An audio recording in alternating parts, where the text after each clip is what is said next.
네, 다시 한번 이 자리까지 나오신 모든 분들 진심으로 환영합니다.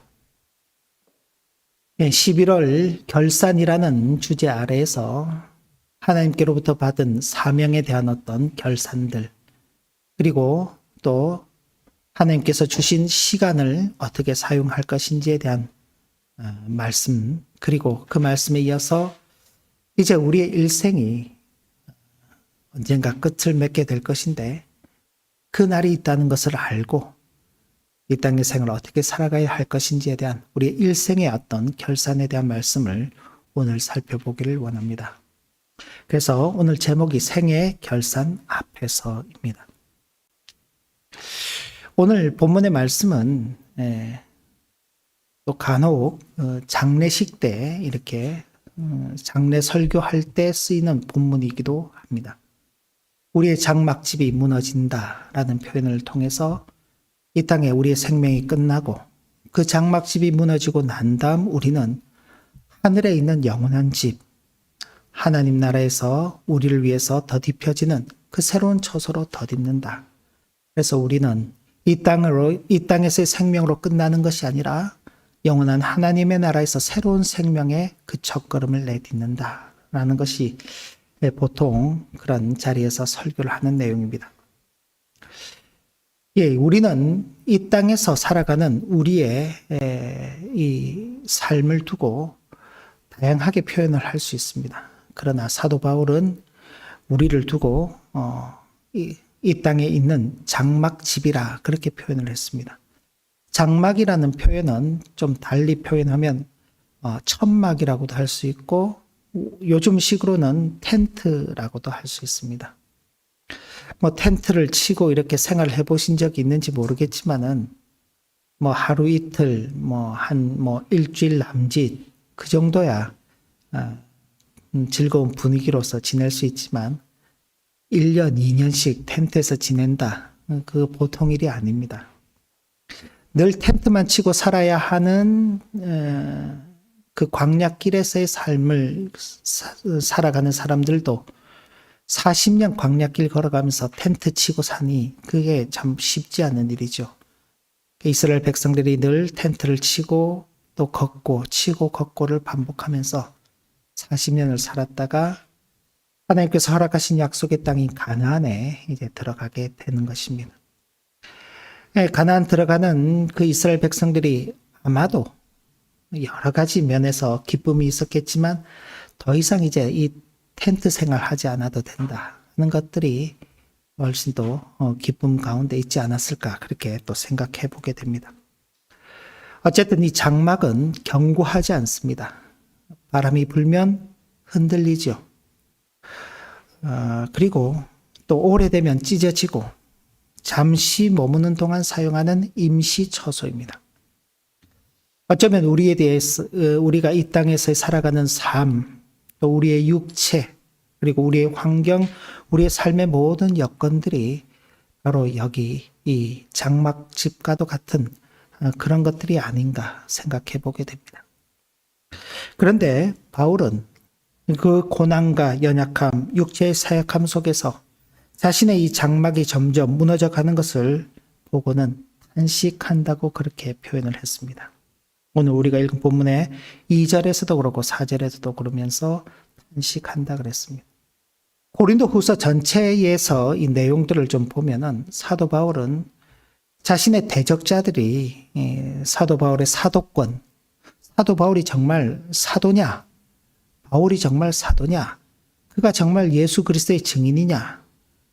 그를 두고 늘 비판을 하고 부정을 해왔기 때문에 바울은 자신의 그 사도권을 변명하는 일에 있어서 굉장히 많이 이제 그 에너지를 써야 했습니다.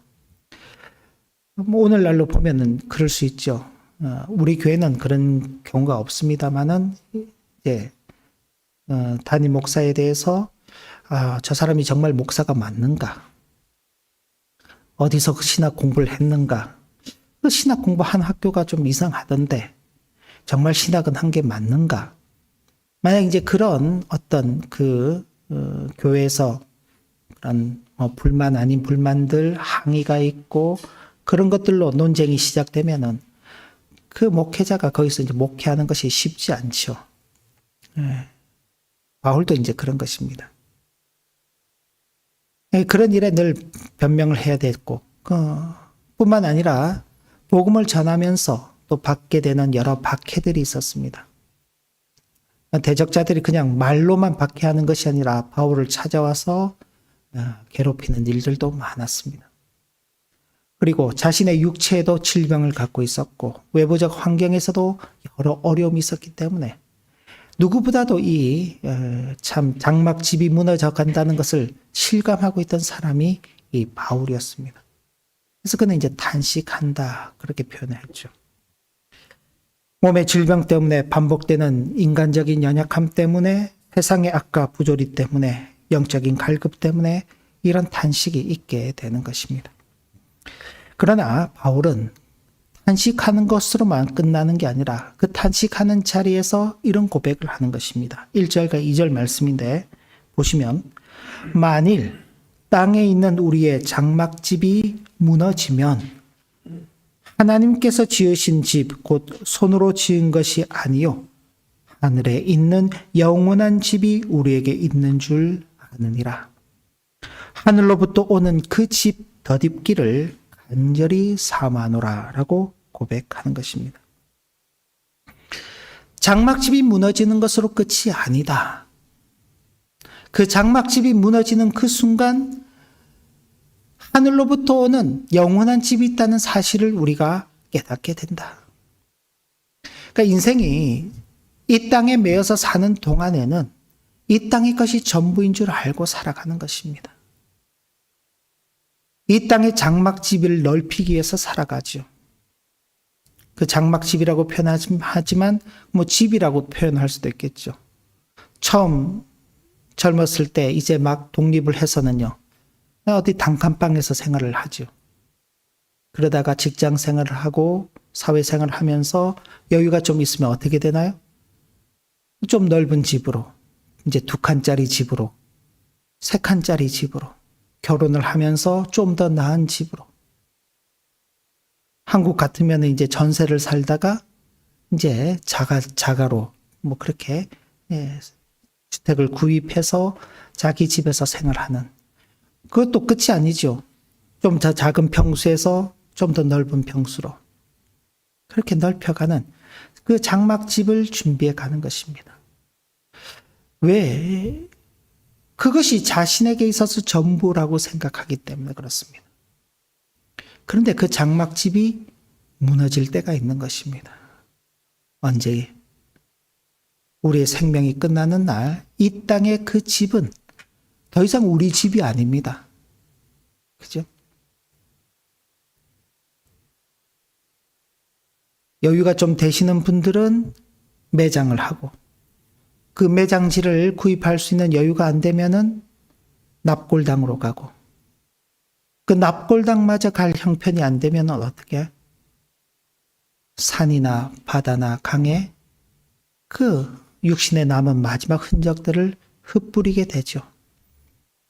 그렇게 이 땅의 집이라는 것은 무너져 내리는 것입니다. 그런데 성도는 그 자리에서 하나님께서 우리에게 주시는 그 집을 바라보기 때문에 이 땅의 집이 끝난다고 해서 절망하고 탄식하는 그 자리에 멈춰 있는 것이 아닌 것입니다. 성도가 이 땅에서 탄식하는 것은 세상적인 고난 때문이 아닙니다. 혹은 세상의 것을 놓쳐버렸기 때문에 안타까워서 슬퍼서 탄식하는 것이 아닙니다. 죄된 육신을 벗고 완전한 부활의 몸, 즉 하늘로부터 오는 우리 처소를 덧입기를 사모하기 때문에 이 세상에 대해서 탄식하는 것입니다. 이것은 절망적인 탄식이 아니라 장차올 영광을 확신하기 때문에 나오는 거룩한 탄식이죠. 저희 부모님이랑도 이렇게 가끔 통화를 하고 그러면은 이제 연세도 있으시고 그러니까 아이고 빨리 하나님 나라 갔으면 좋겠다. 여기도 아프고 저기도 아프고 이것도 불편하고 저것도 불편하니 그냥 빨리 불러가시면 좋겠다. 한편으로는 탄식이죠. 이 세상 사람들도 아유 세상 너무 살기 힘들어. 그냥 이 세상 빨리 끝났으면 좋겠어.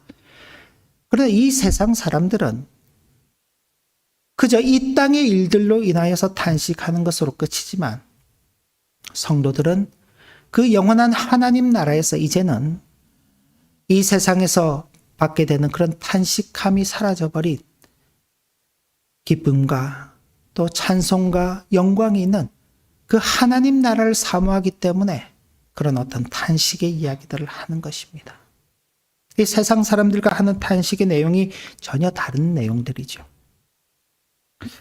하늘로부터 오는 집을 덧입는다는 것은요, 다르게 표현을 하면은 우리의 구원과 부활의 완성이라고 할 수 있습니다.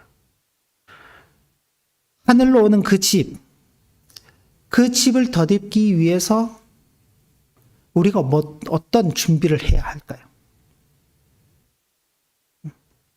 실상 우리가 준비해야 될 게 아무것도 없습니다. 아무것도. 이 땅의 집을 구하기 위해서는 우리가 준비를 해야죠. 누가 나 대신 준비해 주지 않습니다. 그래서 미리 주택 관련 적금을 들기도 하고, 그죠? 여기저기 알아보고는 어디가 대출이 싸다 그러면은 그 싼 대출을 받아서 30년, 40년씩 이렇게 장기 융자를 받아가지고 집을 사기도 하고 막 내가 준비를 합니다. 그런데 하늘로부터 오는 그 처소를 덧입는 것에 있어서는 우리가 준비할 수 있는 게 아무것도 없습니다. 우리의 업적이나 공로가 아니라 하나님께서 당신의 뜻 안에서 이루어 가시는 구속 사적 계획이기 때문에 하나님께서 이루시는 것입니다. 그래서 바울은 이렇게 고백합니다. 5절 말씀 우리 같이 한번 그 교환에 있죠. 5절 말씀. 곧 이것을 우리에게 이루게 하시고 보증으로 성령을 주신 이는 하나님이시니라. 하늘로 오는 그 처소를 우리에게 덧입도록 해주시는 분, 그걸 이루어 주시는 분은 하나님이시다. 그 하나님께서 성령을 보증으로 우리에게 주셨다. 보증은 어떤 그 일에 대해서 내가 반드시 책임을 지겠습니다라고 하곤 값을 치르는 겁니다. 그죠? 성령께서 우리 안에 계신다는 것은 우리가 반드시 영원한 집에 들어갈 것이라는 하나님의 확증입니다. 우리 주님께서 제자들에게 내가 너희들을 떠난다 그랬습니다. 제자들이 놀랬죠. 아니, 이제 막 주님 따라 이제 주님과 같이 왔고 예루살렘에 들어와서 사람들이 환영하고 그랬는데 왜 주님은 자꾸 떠난다고 이야기를 하실까?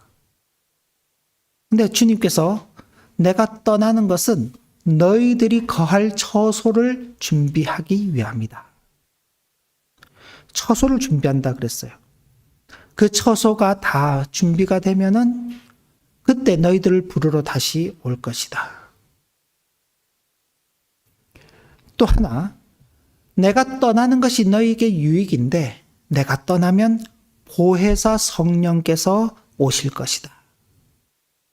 그 성령께서 너희에게 내가 가르친 모든 것들을 생각나게 하시고 그 주님께서 가르친 그 말씀을 따라서 살아갈 수 있도록 위로하고 격려하고 도우실 것이다.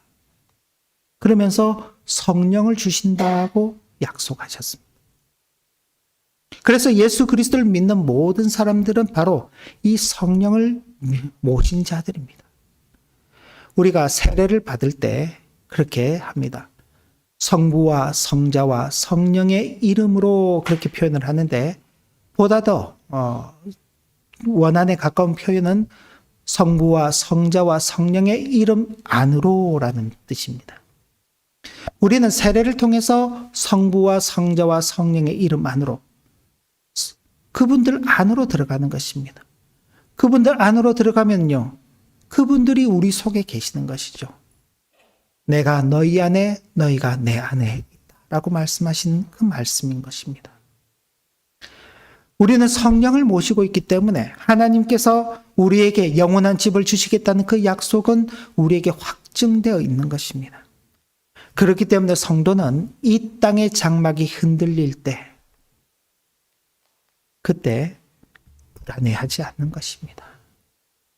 어떤 우리의 육체의 건강 문제라든지 혹은 이 땅에서 우리가 계획하고 뜻하는 이 세상의 어떤 계획들이라든지 우리가 이 땅에서 꿈꾸는 모든 것들이 우리가 기대하고 목표하는 것과 맞지 않을 때 세상 사람들은 절망합니다. 세상이 끝났다라고 표현을 하죠. 그러나 우리는 그렇지 않는 것입니다. 그건 잠시 잠깐의 문제입니다. 마치 앞서 시간에 불의의 제물로 친구를 사귀라는 그 말씀처럼 그건 불의의 제물인 것입니다. 잠시 잠깐 이 땅 속에서 하나님께서 우리에게 살아가도록 도구로서 주신 것이지 그게 우리의 목적이 아닌 것입니다. 우리의 목적은 하나님께서 주실 그 영원한 처소를 덧입는 것이기 때문에 그 목적 자체는 육체의 장막이 흔들린다고 해서 사라지지 않는 것입니다. 그 도구들이 사라질 뿐이죠. 장막이 무너지기 시작할 때 보통 사람들은 두 가지 반응을 보입니다. 첫째는 더욱 움켜쥐는 것이죠. 더 소유하고 더 지키고 더 붙잡으려고 합니다. 두 번째는 더 믿음으로 사는 것입니다. 이 땅이 전부가 아님을 알고 보이지 않는 영혼을 바라보는 것입니다. 여기에서 믿음의 사람들과 그렇지 않은 사람들의 차이가 나타나는 것입니다. 저와 여러분들이 지난 1년을 돌아보면서 우리는 2025년 한 해 무엇을 잡기 위해서 이렇게 달려왔는가? 무엇을 향해서 어디를 목표로 해서 나는 달려왔는가? 과연 내가 그냥 무너져 버릴 이 땅의 장막집을 차지하기 위해서, 붙잡기 위해서, 그걸 갖기 위해서 그렇게 달려왔는가? 아니면 이 땅의 것이 아닌 보이지 않는 그러나 영원히 있는 그 하나님의 나라를 바라보며 달려왔는가? 짧게는 1년의 결산이지만 길게는 우리 인생의 결산이 될 수 있는 것입니다. 바울은 우리가 항상 담대하여 믿음으로 행하고 보는 것으로 행하지 아니함이라 라고 고백하며 믿음으로 행하는 삶, 믿음으로 사는 삶을 택한 것입니다. 이 선택의 현실은요, 탄식하는 현실이죠. 사도 바울은 예수 믿는 자들을 핍박할 때는요, 기세등등했던 사람입니다. 권세를 가지고 예수 믿는 사람들 막 잡아들이던, 바울이 나타났다 그러면 사람들이 다 벌벌벌벌 떨었어요. 근데 그가 예수 그리스도를 만난 후 이제는 복음을 증거하는 그 삶을 살게 되자 사람들이 그를 외면합니다. 대적합니다. 괴롭힙니다. 고난의 연속이죠. 고난의 연속. 그런 고난과 탄식의 현실이었습니다마는 그는 고난 속에서도 담대히 복음을 전하였고 죽음의 위협 앞에서도 흔들리지 않았던 것입니다. 사도 바울이 나중에 다시 예루살렘으로 돌아간다고 할 때 여러 사람들이 사도 바울을 말립니다. 환상 중에 어떤 사람이 이상을 보고는 이 띠의 주인이 그 바울이죠. 바울이 예루살렘으로 가면 사람들에게 끌려가서 큰 고초를 당할 것이다. 죽을 것이다. 그걸 이야기해 주는 사람들이 여럿 있었어요. 심지어 성령께서도 사도 바울에게 고난이 기다리고 있다. 그렇게 경고하셨습니다. 그런데 사도 바울은요, 자기가 달려갈 길을 다하기까지, 자기가 맡은 그 사명을 끝내기까지 자기는 그 길을 갈 것이다. 죽을지라도 나는 내게 맡겨진 그 길과 그 사명을 이루기 위해서 걸어갈 것이다. 라고 그렇게 고백했던 것입니다. 바울은 몸이 막 그냥 강철 같아가지고 맞아도 안 아파서 그런가요? 바울은 아프지 않아서 그런가요? 아니요. 그도 맞으면 아프고, 그도 병이 들고, 그도 연약해지는 그런 존재입니다. 그러나 그렇게 이 땅의 장막이 끝나는 그 순간, 심지어 죽음이 찾아오는 그 일도 내게 끝이 아니다라는 그 믿음의 확신이 있었기 때문에 그런 것입니다. 그는 죽음 이후의 세계와 죽음 너머에 서 계신 분이 누구인지 분명히 알았기 때문에 우리가 담대하여 원하는 바는 차라리 몸을 떠나 주와 함께 있는 그것이다. 참 도전적인 이야기죠. 나 더 이상 여기 안 살아도 좋아. 몸을 떠난다는 말이 뭔가요? 육체의 죽음을 의미하는 것입니다. 더 이상 육체로서 이 땅에서 살지 않고 난 차라리 주님과 함께 사는 그것을 더 소원한다. 그게 더 좋다. 그렇게 고백할 정도였습니다. 왜 그런가요? 육체의 장막, 이 땅의 장막집이 무너지는 것이 전부가 아니라는 것을 알기 때문에 그런 것입니다. 영혼을 바라보는 사람은 현재의 삶을 가볍게 살지 않습니다. 장막의 삶이 잠시라고 해서 아무렇게나 살지 않는 것입니다. 사도 바울이 내가 지금이라도 빨리 주님 곁에 갔으면 좋겠다 그래가지고 삶을 포기하지 않았어요. 사도 바울은 자신의 사역을 두고 내가 비천에 처할 줄도 알고, 그러니까 아주 낮은 형편에서도 내가 사역을 감당하고, 존귀한 상태에서도 감당하고, 건강한 상태에서도 감당하고, 또 병든 상태에서도 감당하고, 지식이 많은 사람들 상대하면서도 감당하고, 지식이 약한 사람들 상대하면서도 감당했다. 내가 누구에게나 복음을 전하는 그 일에 조금도 손해보는 일이 없도록 하기 위해서 내가 그때마다 그 복음을 위해서 모든 것을 바치며 사역했다. 그렇게 고백했습니다. 아무렇게나 살지 않는 것이죠. 왜 그런가? 9절 말씀을 보면 그런즉 우리는 몸으로 있든지 떠나든지 주를 기쁘시게 하는 자가 되기를 힘쓰노라. 주님을 기쁘시게 하는 삶을 가장 중요한 목표로 삼았기 때문에 그런 것입니다. 영혼을 바라본다고 해서 현재의 삶을 무시하지 않는 것입니다. 열심히 사는 것입니다. 그런데 열심히 사는데 나를 위한 열심이 아니라 주를 기쁘시게 하는 그 일에 열심 내는 것입니다. 굳이 조금 더 강조해서 말씀을 드린다면 여기 힘쓴다라는 이 헬라어의 원뜻은 야망을 가진다라는 뜻입니다.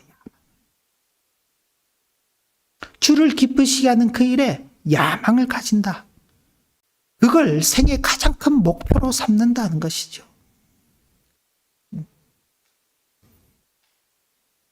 한 해가 끝나고 또 2026년이 다가오면은 우리가 새로운 꿈들을 또 꾸겠죠. 목표를 세울 것입니다. 젊은이여 야망을 가져라. 그런 말들 있기 때문에 또 내년에 어떤 또 그런 큰 꿈들을 꿀 수 있습니다.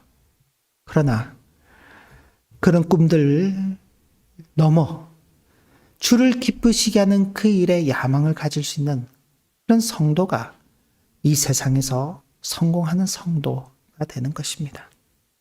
왜냐하면 사도 바울은 10절 말씀에 이렇게 고백하고 있습니다. 같이 한번 읽어볼까요? 우리가 다 반드시 그리스도의 심판대 앞에 나타나게 되어 각각 선악간에 그 몸으로 행한 것을 따라 받으려 함이라.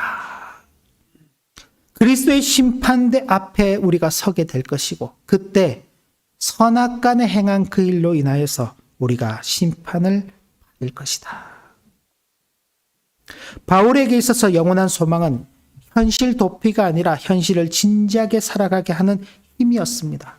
그래서 그에게는 선악간에 행하는 그 일에 대한 하나님의 어떤 평가가 있을 것이다 라고 그렇게 고백한 것입니다. 선이란요, 주님의 뜻대로 주님의 영광을 위해서 행한 가치 있는 일들이죠. 악이라는 건요, 자기 욕심에 따라서 그저 이 땅에서 세상의 영광을 위해서 행한 가치 없는 일들인 것입니다. 이것이 우리를 기다리고 있습니다. 물론 이것이 우리의 구원의 여부를 그때 착한 일 많이 했으니까 구원받고 착한 일 안 했으니까 심판받는다. 이런 걸 말하는 자리는 아닙니다. 그리스도의 이 심판의 자리라는 것은 우리의 구원의 여부를 결정하는 자리가 아니라 구원받은 성도의 삶을 평가하는 자리입니다. 그러므로 바울은 우리의 매 순간이 주님 앞에서 드러날 것을 기억하며 경건과 성실로 살 것을 권면한 것입니다. 우리의 구원은 우리가 이루는 것이 아닙니다. 앞서 말씀드렸던 것처럼 하나님께서 그 구속사적 계획 속에서 이루어 가시는 것입니다. 그런데 다만 그런 구원받은 자들로서 어떻게 살았는가? 그 살았는가를 물을 때 저는 이렇게 살았습니다. 저는 이렇게 살았습니다.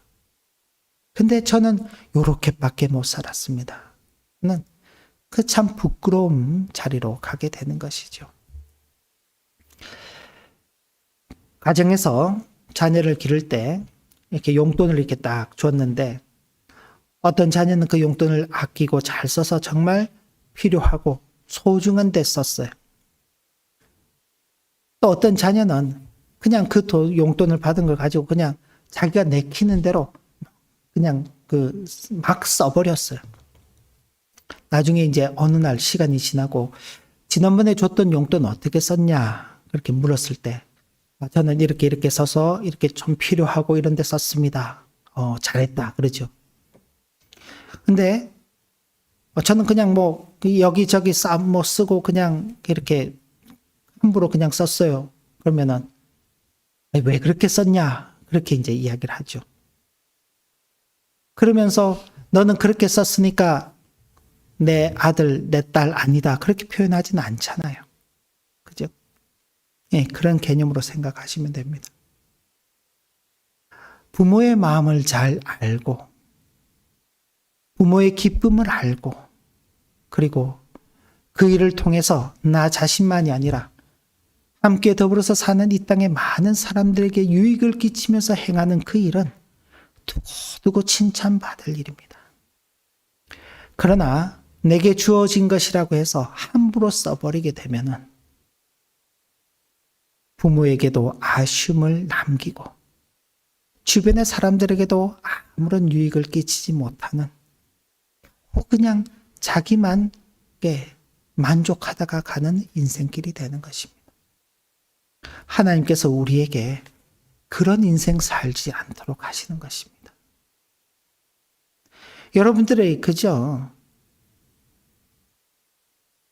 부모로서 자녀를 바라볼 때 그 자녀가 쉽게 이야기해서 훌륭한 사람 되기를 원하잖아요. 손가락질 받고 자기만 하는 이기적이고 욕심 부리는 그런 사람으로 자라나기를 원하는 부모는 아무도 없을 것입니다. 그런 부모의 마음을 알고 잘 살아내는 것이 그 자녀된 도리를 다하는 것이죠. 하나님 앞에서도 마찬가지인 것입니다. 우리는 현재 장막에 살고 있습니다. 이 장막은 영혼과 단절된 삶이 아닙니다. 이 장막에서의 시간은 영원한 집에서 누릴 영광과 연결이 되어 있습니다. 이 땅의 삶은 이 땅의 삶대로 있고 이 땅의 삶이 끝나고 나면 저 천국 가면은 천국의 삶이 따로 있는 게 아닙니다. 연결되어 있습니다. 우리 이제 간혹 그런 질문들을 할 수 있어요. 천국에 가면은 부부 사이에 천국에 가면은 당신이 나를 알아볼 수 있을까? 천국에 가도 우리가 그대로 부부일까? 혹은 천국에 가면 부모님과 나와의 관계가 어떻게 될까?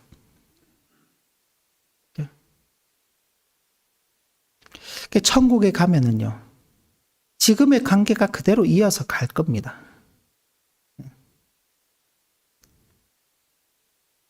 만약 그렇지 않다면은요,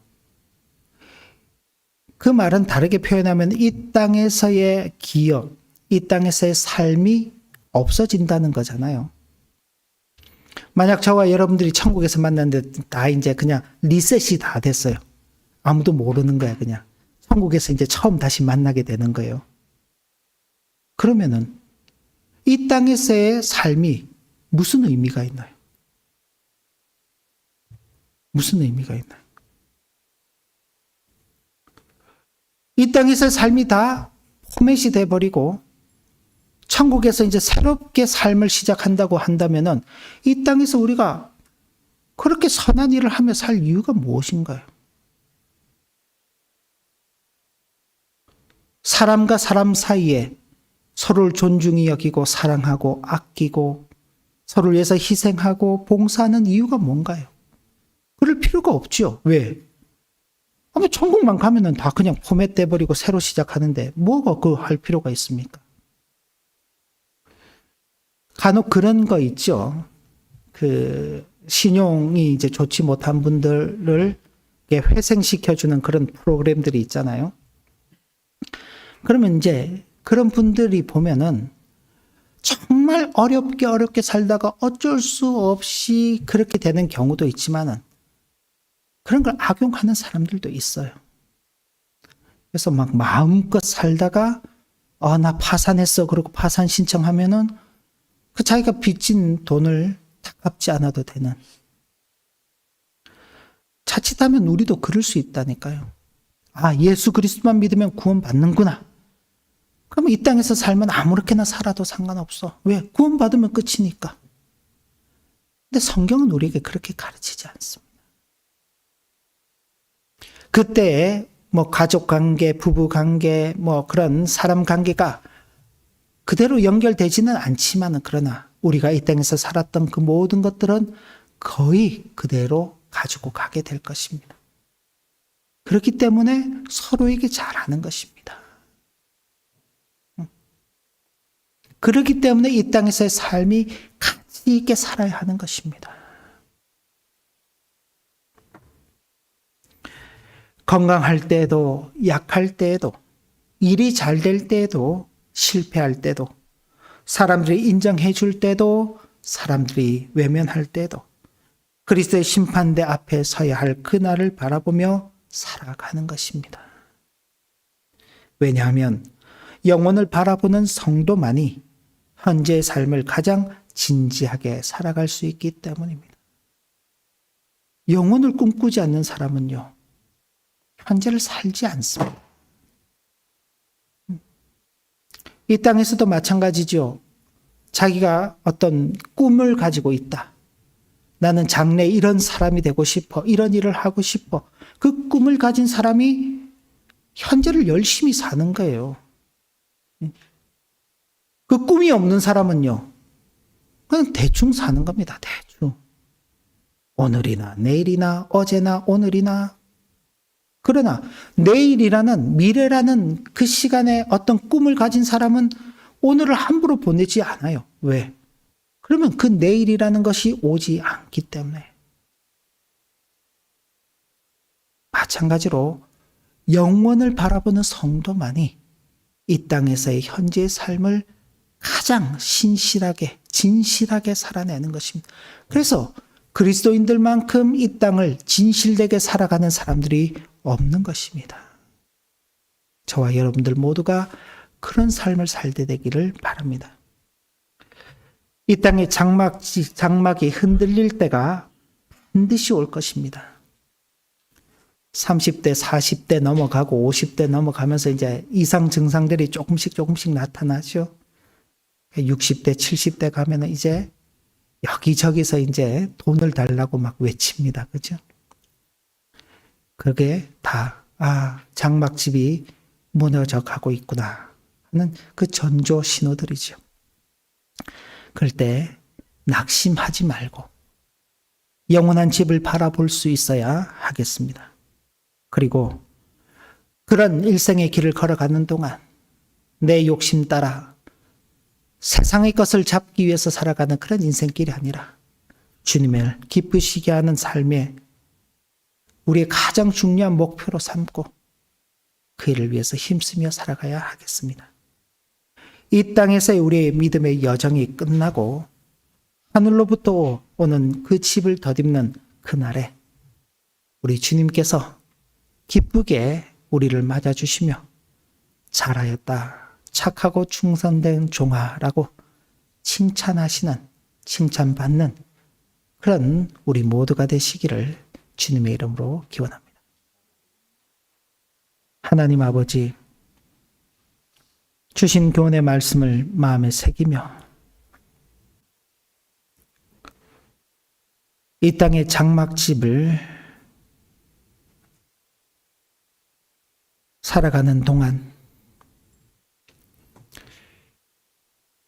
땅의 집만 위해서 사는 우리가 되지 말게 하시고 영원한 하늘로부터 오는 집이 있음을 알고 그 집 덧입기를 위하여 힘쓰며 살되 주님을 기쁘시게 하고 선악간에 반드시 우리가 주님의 평가를 받을 것이라는 그 분명한 사실 속에 주어진 이 땅의 생을 신실하게 살아가게 하여 주옵소서. 예수님의 이름으로 기도 올리옵나이다.